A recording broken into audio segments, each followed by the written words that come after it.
Olá, estamos aqui para a apresentação do programa Direito na TV, uma iniciativa da Unisul TV em parceria com o curso de Direito.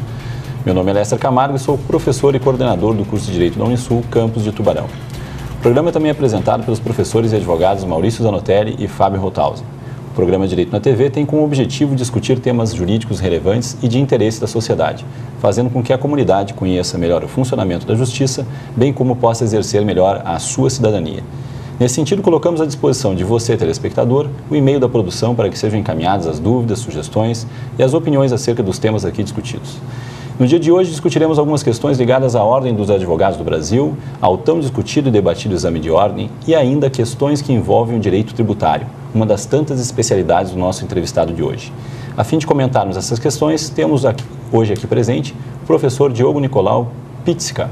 Doutor Diogo é advogado militante, mestre especialista com MBA em gestão tributária, professor convidado para cursos de pós-graduação de diversas instituições de ensino superior, auditor do Tribunal de Justiça Desportiva e autor de diversas obras jurídicas. Atualmente, o professor é membro ainda muito ativo da Ordem dos Advogados do Brasil e preside a Caixa de Assistência dos Advogados em Santa Catarina. Muito obrigado pela sua presença, professor Diogo.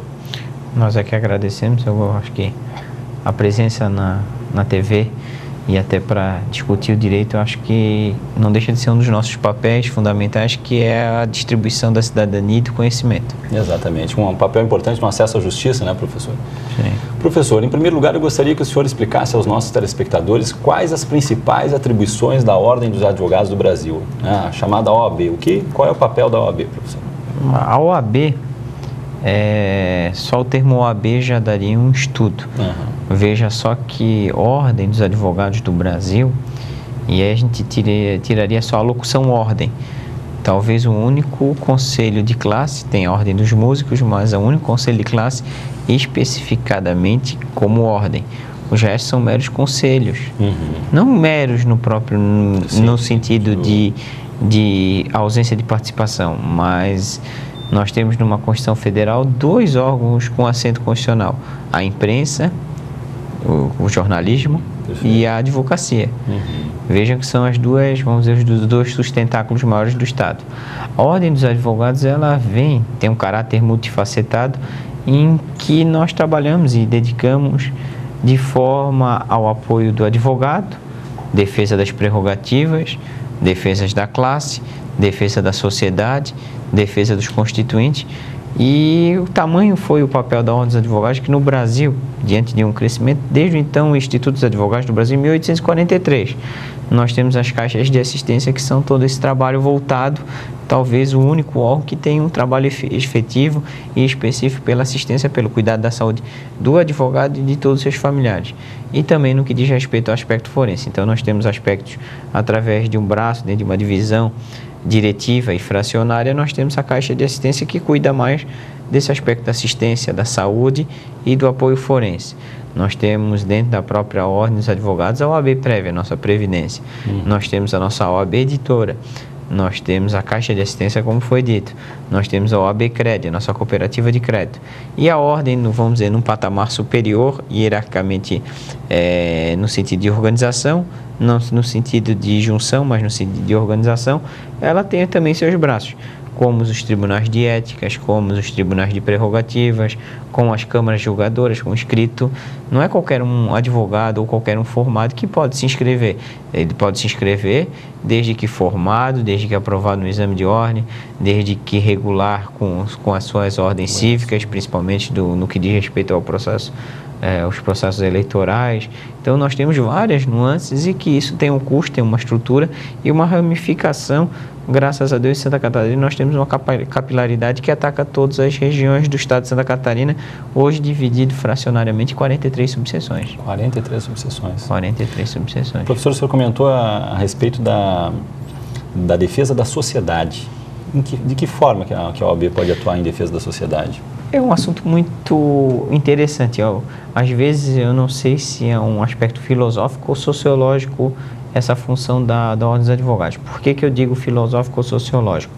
Vejam que em 1843, quando a gente teve a formatação do primeiro Instituto dos Advogados do Brasil, foi por convencimento de ministros do Supremo Tribunal Federal, então Supremo Tribunal Federal, não com essa nomenclatura, mas Tribunal Superior, em que exigiram que tivesse uma organização, ou para que os advogados que viessem a sustentar ou defender seus constituintes perante as Supremas Cortes tivessem um órgão que controlasse essa função.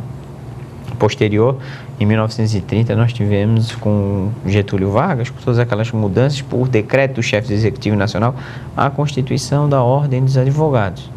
E eu sempre digo, a ordem, esse termo ordem, é de suma importância o aspecto vernacular, até epistemológico, ele vai em um sentido. A ordem vem do ordem clericorum, vamos dizer, da tradição religiosa francesa, que é a ordem da cavalaria. Por isso nós, cavaleiros das leis, essa ordem da cavalaria que seria no sentido de que nós temos uma defesa, vamos dizer, baluartes ou defensores da cidadania, da democracia. E isso veio ao longo dos passos. Vejam que a ordem sempre ergueu bandeiras contra a ditadura, a favor da liberdade de expressão, de pensamento profissional. Vem exercendo esse papel, né? E tantas essas outras nuances. Vejam que este ano o presidente de ofício se manifestou contra sete autoridades de alto escalão do governo federal. Os 7 caíram.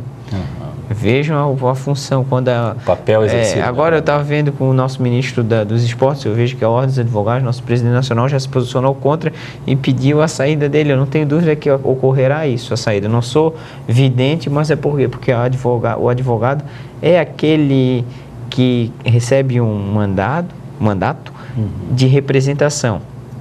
O advogado. Sim. O Lester, quando constituído, nós somos constituídos por um cliente para defender pelo direito. E a Ordem dos Advogados ganhou um mandato social, um mandato em busca de uma justiça social pura e efetiva. Então, dentro dessas nuances, eu não tenho dúvida que a Ordem, quando participa de alguns eventos, como dos caras pintados, do Collor, eu me lembro quando eu estava em Florianópolis e veio o presidente nacional, era o Batóquio. Esteve em Florianópolis, então o presidente da seccional esteve lá.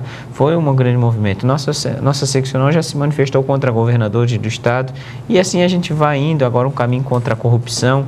Exato. Vejam que então, é uma grande bandeira, né? São todos os movimentos. Por quê? Porque nós estamos... essa é a nossa busca, esse é o nosso jaez. E a Ordem se tornou, vamos dizer, uma cidadela democrática dos direitos dos lesados. E sempre nós, Ordem dos Advogados, jornalismo e imprensa, caminhamos juntos por um aprimoramento do nosso Estado, até porque a gente vive um momento histórico em que a maior função hoje é conseguir democratizar a própria democracia, como diria o próprio lusitano Boaventura de Souza Santos, que esteve no Brasil. Nós temos que tentar democratizar, torná-la sem excluídos. Perfeito, professor. Obrigado pela sua explicação. Fazemos agora o nosso primeiro intervalo e em seguida comentamos aqui outras questões que envolvem o Poder Judiciário. Não fique aí, logo nós voltaremos.